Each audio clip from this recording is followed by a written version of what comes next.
इस वीडियो में हम वर्टेब्रल कॉलम के बारे में जानते हैं। वर्टेब्रल कॉलम को बहुत ही सिस्टमैटिकली समझने के लिए इसे हम 10 पॉइंट के जरिए समझते हैं। पहला पॉइंट है वर्टेब्रल कॉलम के नाम। वर्टेब्रल कॉलम को भाषा के अनुसार डिफरेंट नाम होते हैं, जैसे इंग्लिश में हम इसे स्पाइन कहते हैं, दूसरा नाम इसका इंग्लिश का ही वर्टेब्रल कॉलम है। हिंदी में हम इसे मेरुदंड या फिर रीढ़ की हड्डी कहते हैं। वर्टेब्रल कॉलम का दूसरा पॉइंट है कंकाल यानी स्केलेटन। हमारा जो स्केलेटन है, हड्डियों का ढांचा है, इसे स्टडी करने के लिए दो भागों में विभाजित किया है। वो दो भाग है एक्सियल स्केलेटन और एपेंडिकुलर स्केलेटन। एक्सियल स्केलेटन यानी सेंट्रल पार्ट, इसे ही हम अक्षीय कंकाल कहते हैं, और एपेंडिकुलर स्केलेटन यानी उपबंध कंकाल, जिसमें हमारे हाथों के, पैरों के, शोल्डर के और हिप रीजन के बोन्स होते हैं। और एक्सियल स्केलेटन जो कि सेंट्रल पार्ट है, मिड लाइन के बोन्स होते हैं। मिड लाइन के बोन्स कौन से होते हैं? फिर स्कल यानी खोपड़ी, उसके साथ ही वर्टेब्रल कॉलम, मेरुदंड, पसलिया यानी रिब्स, और इसमें चेस्ट बोन होता है। तो इस तरह से स्केलेटन का डिवीजन होता है। तो इसमें एक्सियल स्केलेटन जो है, अक्षीय कंकाल जो है, इसका पार्ट हमारा वर्टेब्रल कॉलम है। वर्टेब्रल कॉलम का तीसरा महत्वपूर्ण पॉइंट है रचना यानी एनाटॉमी। वर्टेब्रल कॉलम हमारा छोटे छोटे हड्डियों की श्रृंखला से बना है, यानी सीरीज ऑफ बोन है। ये जो बोन्स होते हैं, ये जो हड्डियां है, इसे हम वर्टेब्रा कहते हैं। वर्टेब्रा एक अगर है तो वर्टेब्रा कहते हैं, और अगर मोर देन वन है तो उसे हम वर्टेब्रे कहते हैं। तो ये जो वर्टेब्रे है, ये इरेगुलर बोन्स है, मतलब इसका कोई फिक्स शेप नहीं होता, और इनके बीच में एक होल होता है, एक ओपनिंग होती है, एक एम्प्टी स्पेस होती है, जिसके थ्रू स्पाइनल कॉर्ड गुजरता है। स्पाइनल कॉर्ड के बारे में हम एक सेपरेटली एक पॉइंट में डिस्कस करेंगे। उसके साथ ही हर वर्टेब्रे के बीच में एक डिस्क होती है, इसे हम इंटरवर्टेब्रल डिस्क कहते हैं। ये जो इंटरवर्टेब्रल डिस्क है, ये शॉक एब्जॉर्ब करने के लिए हेल्प करती है। शॉक एब्जॉर्ब करना यानी कोई भी बाहरी ट्रॉमा होता है, झटका लगता है, वाइब्रेशन आते हैं, तो उसे एब्जॉर्ब करती है, ताकि वर्टेब्रल कॉलम को इसका कुछ प्रॉब्लम ना हो और बॉडी को भी इससे कुछ प्रॉब्लम ना हो। तो इसीलिए शॉक एब्जॉर्प्शन का बहुत ही महत्वपूर्ण काम हमारी इंटरवर्टेब्रल डिस्क करती है। इंटरवर्टेब्रल डिस्क कार्टिलेज से बनी है और इसके अंदर जेली मैटर होता है। ये जेली मैटर बहुत ही इंपॉर्टेंट है, क्योंकि स्लिप डिस्क जब हम देखेंगे तो उसमें भी ये जेली मैटर आएगा। वर्टेब्रल कॉलम का फोर्थ इंपॉर्टेंट पॉइंट है इसके कर्वेचर। वर्टेब्रल कॉलम को अगर हम सीधे तरीके से देखें, मतलब कोई एनाटॉमिकल पोजीशन में है, अगर आप मेरा ही वर्टेब्रल कॉलम को इमेजिन करते हो तो ये आपको स्ट्रेट दिखाई देगा, लेकिन आप अगर साइड से इसे देखते हो तो ये स्ट्रेट बिल्कुल भी नहीं है। साइड से इसमें 4 कर्वेचर है। तो वर्टेब्रल कॉलम में 4 वक्रता यानी मोड होते हैं, या फिर हम इसे नॉर्मली कर्वेचर ही कहते हैं। तो ये 4 कर्वेचर जो है, ये बहुत ही इंपॉर्टेंट है। अगर आप इमेजिन कीजिए वर्टेब्रल कॉलम स्ट्रेट है तो क्या होता, एक तरफ हम गिर जाते, लकड़ी के जैसा अगर स्ट्रेट होता तो एक तरफ गिर जाते। क्यों गिर जाते बोला?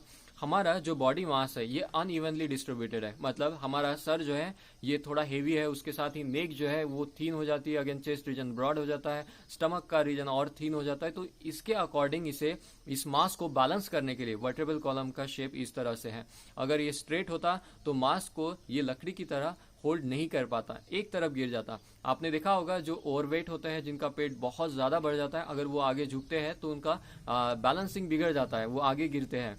तो ये होता है मास बढ़ने की वजह से, मास का डिस्ट्रीब्यूशन थोड़ा चेंज होने की वजह से। नेचुरली हमारा चेस्ट रीजन जो है ये स्टमक रीजन से थोड़ा हेवी होना चाहिए, ये थोड़ा लार्ज होना चाहिए। अगर स्टमक बढ़ जाता है बहुत ज्यादा तो ये डिस्टर्ब हो जाता है। तो इसीलिए कर्वेचर का बहुत ही ज्यादा इंपॉर्टेंस है। दूसरा इंपॉर्टेंट पॉइंट है कर्वेचर का, वो है फ्लेक्सिबिलिटी। हमारी जो वर्टेब्रल कॉलम में फ्लेक्सिबिलिटी है, उसमें कर्वेचर का, इन कर्वेचर्स का बड़ा योगदान है। हमारा पांचवा इंपॉर्टेंट पॉइंट है रीजन्स ऑफ वर्टेब्रल कॉलम। ये हमेशा याद रखिए, इसमें हम कुछ बातें लर्न भी करेंगे। वर्टेब्रल कॉलम को और अच्छे से समझने के लिए इसमें 5 रीजन होते हैं, और ये 5 रीजन जो है ये विभागों के अनुसार है। मतलब नेक रीजन जो है उसे सर्वाइकल कहते हैं। उसके बाद दूसरा रीजन है थोरैसिक, चेस्ट रीजन में थोरैसिक होता है। लोअर बैक को हम लंबर कहते हैं, और उसके बाद सैक्रम और कोसेक। इस तरह से वर्टेब्रल कॉलम के 5 रीजन है। कितने रीजन है वर्टेब्रल कॉलम के? 5 रीजन है। कौन से रीजन है 5? सर्वाइकल, थोरैसिक, लंबर, सैक्रम और कोसेक। फिर से एक बार कहते हैं, सर्वाइकल, थोरैसिक, लंबर, सैक्रम और कोसेक। सर्वाइकल जो है ये नेक रीजन है, उसके बाद थोरैसिक जो है ये हमारे चेस्ट का पार्ट है, उसके बाद लंबर जो है ये हमारा लोअर बैक रीजन है, देन सैक्रम और कोसेक। जो हमारा सैक्रम होता है ये ट्रायंगुलर बोन है, फ्यूज्ड बोन है, मतलब 5 वर्टेब्रे से फ्यूज होकर ये बनता है, और कोसेक भी 4 वर्टेब्रे से फ्यूज होकर बनता है। कोसेक को ही टेल बोन कहा जाता है। कोसेक को क्या कहते हैं हम? Tail bone. कोसेक को क्या कहते हैं? Tail bone. तो हम 1 बाय 1 देखते हैं कि हर रीजन में कितने वर्टेब्रे होते हैं। सर्वाइकल रीजन जो है इसमें टोटल 7 वर्टेब्रे होते हैं, 7 vertebrae. Thoracic region longest region है और इसमें टोटल 12 वर्टेब्रे होते हैं, 12 वर्टेब्रे होते हैं। जो हमने छोटी छोटी हड्डियां दिखी थी वो इसे, ये जो छोटी छोटी हड्डियां दिखी थी वर्टेब्रे जो थे, इसे हिंदी में कशेरुका कहते हैं। ठीक है, बहुत ही रेयरली हम इसे यूज करते हैं, वर्टेब्रे ही हम जनरली इसे कहते हैं। देन जो लंबर रीजन है इसमें टोटल 5 वर्टेब्रे हैं। उसके बाद सैक्रम जो है इसमें भी 5 वर्टेब्रे है, ये फिर फ्यूज हो जाते हैं। और कोसेक जो है ये भी 4 वर्टेब्रे से बना है। एक बार फिर से रिवाइज करते हैं, cervical 7 vertebrae, thoracic 12 vertebrae, lumbar 5 vertebrae, sacrum 5 vertebrae और कोसेक 4 वर्टेब्रे। 7 12 5 5 4, तो ये इसका सीक्वेंस है, सर्वाइकल, थोरैसिक, लंबर, सैक्रम और कोसेक। इस तरह से आपको इसे लर्न कर लेना है। अभी देखिए, अगर इनकी हम टोटल करें वर्टेब्रे की तो ये आ जाएंगे 33, और कहीं पर आप पढ़ोगे ये 30 होते हैं और कहीं पर आप पढ़ोगे 26 होते हैं। तो करेक्ट नंबर कौन सा है? तीनों नंबर्स करेक्ट हैं। क्यों करेक्ट है? क्योंकि बचपन में हमारे बॉडी में 270 से भी ऊपर हड्डियां होती है, 270 से भी ऊपर। और जब भी हम बड़े हो जाते हैं तो उसके साथ ही ये कुछ हड्डियां जो होती है, छोटे छोटे बोन्स जो है, ये फ्यूज हो जाते हैं और एक हो जाते हैं, इसीलिए नंबर रिड्यूस होकर 206 रह जाता है। वैसे ही हमारा वर्टेब्रल कॉलम जो है, इसमें जो सैक्रम और कोसेक, जो लास्ट के आखिरी के 2 पार्ट्स है, इसमें भी 5 और 4 बोन्स होते हैं, यानी वर्टेब्रे होते हैं, जो फ्यूज होकर एक एक हो जाते हैं। तो अगर देखिए आप, अगर कोसेक 4 बोन से फ्यूज होकर एक हो गया तो 33 से कितने हो जाएंगे? 33 से नंबर हो जाएगा 30, यानी 30। और वैसे ही जो हमारा सैक्रम पार्ट है, वो अगर 5 बोन से, 5 वर्टेब्रे से फ्यूज होकर एक हो जाता है तो पहले ही 30 हो चुके थे, अब ये हो जाएंगे 26। तो इस तरह से वर्टेब्रे का नंबर होता है। वर्टेब्रे के 5 रीजन जो है, इनमें जो वर्टेब्रे है इनका नंबर भी हमेशा इनिशियल लेटर से रिप्रेजेंट किया जाता है। जैसे अगर मुझे कहना है लोअर बैक में पेन है, ये तो समझ में आया, लोअर बैक मतलब लंबर होता है, लेकिन किस वर्टेब्रे में पेन है? तो 4th लंबर वर्टेब्रे में अगर पेन है तो उसे हम कहते हैं L4। तो इनिशियल लेटर से इसे रिप्रेजेंट किया जाता है। तो सर्वाइकल के लिए C होता है, थोरैसिक के लिए T होता है, लंबर के लिए L होता है, सैक्रम के लिए S होता है। तो हमेशा से ही आप देखेंगे C1, C2, C3, C4 up to C7, क्योंकि सर्वाइकल में टोटल 7 वर्टेब्रे होते हैं। वैसे ही थोरैसिक में 12 वर्टेब्रे है, जो कि लॉन्गेस्ट पार्ट है, तो T1, T2, T3 up to T12। तो इस तरह से इसका रिप्रेजेंटेशन होता है। लंबर का भी L1, L2, L3, L4, L5, sacrum का भी S1 टू S5। तो ये एक दूसरे के साथ जुड़े ही है, लेकिन जो रीजन है उसके अकॉर्डिंग उसका इनिशियल लेटर्स का यूज होता है। वर्टेब्रल कॉलम से रिलेटेड किसी का कुछ रिपोर्ट है तो उसमें आप देखेंगे कि L4 और L5 में प्रॉब्लम है। फॉर एग्जाम्पल हम देख रहे हैं L4 और L5 में स्लिप डिस्क है। इसका मतलब क्या है? जो हमारा 4th लंबर वर्टेब्रा है और 5th लंबर वर्टेब्रा है, इसके बीच में जो डिस्क है उसका जो जेली मैटर है वो बाहर आ चुका है। तो इसका इस तरह से सिंपल मीनिंग होता है। बहुत कम बार आप इसका कंप्लीट वर्ड लिखा हुआ देखेंगे। कहते वक्त तो हम cervical, thoracic, lumbar, sacrum, cosec कहते हैं, लेकिन लिखते वक्त इसे सिर्फ अगर किसी स्पेसिफिक वर्टेब्रे को मेंशन करना है तो उसमें हम L4, L5 या फिर C1, C2 इस तरह से मेंशन करते हैं। बहुत सिंपल इसका रिप्रेजेंटेशन होता है, जैसे नाम है उसका ही इनिशियल लेटर का हम यूज करते हैं। नंबर हमेशा याद रखिए कि लंबर जो है इसमें L6 नहीं होता। क्यों नहीं होता? क्योंकि लंबर में 5 ही वर्टेब्रे हैं, तो इसीलिए L1 टू L5 ही होता है।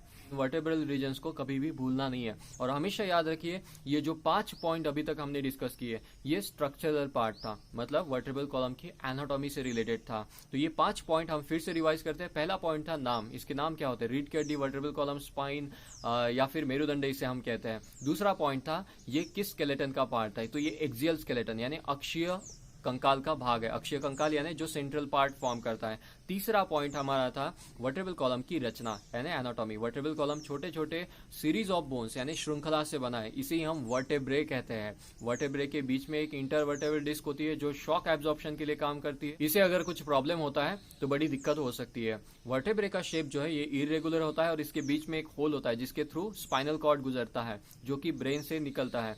स्पाइनल कॉर्ड के बारे में हम एक सेपरेटली पॉइंट में डिस्कस करने वाले हैं। वर्टेब्रल कॉलम जो है इसका 4th इंपॉर्टेंट पॉइंट है इसके कर्वेचर्स। वर्टेब्रल कॉलम में 4 इंपॉर्टेंट कर्वेचर्स होते हैं और ये कर्वेचर जो है इसे फ्लेक्सिबिलिटी प्रोवाइड करते हैं। और वैसे ही जो मास हमारा अनइवनली डिस्ट्रीब्यूटेड है, मतलब सर बड़ा है, नेक थीन है, इस तरह से, तो उसे प्रॉपरली बैलेंस करती है। जब भी हम बात करते हैं, मूवमेंट करते हैं, कुछ भी एक्टिविटी करते हैं तो उसे बैलेंस रखते हैं। उसके साथ ही इन कर्वेचर की वजह से हमारी बॉडी में फ्लेक्सिबिलिटी भी अच्छी रहती है। 5वां इंपॉर्टेंट पॉइंट हमने देखा है रीजन्स ऑफ वर्टेब्रल कॉलम। कौन से रीजन्स है हमारे वर्टेब्रल कॉलम में? हमारे वर्टेब्रल कॉलम में 5 रीजन्स है। 5वां पॉइंट है और 5 रीजन्स है। वो 5 रीजन्स है सर्वाइकल, थोरैसिक, लंबर, सैक्रम और कोसेक। इसमें जो थोरैसिक रीजन है, जो कि दूसरा रीजन है, वो लॉन्गेस्ट है। इसमें टोटल 12 वर्टेब्रे होते हैं, तो 7, 12, 5, 5, 4। वर्टेब्रे के नंबर्स के बारे में भी हमने देखा कि टोटल 33 वर्टेब्रे हमारे बॉडी में होते हैं, ठीक है, वर्टेब्रल कॉलम में होते हैं। कभी आप 30 भी देखेंगे और 26 भी। तो ये किस कारण से होता है? ये फ्यूजन की वजह से, मतलब वर्टेब्रे जो है ये फ्यूज हो जाते हैं और इसीलिए एक होने की वजह से नंबर रिड्यूस हो जाता है। तो ये 5 पॉइंट हमेशा आप याद रखिए, इसे नोट कर लीजिए और कभी इसे भूलना नहीं।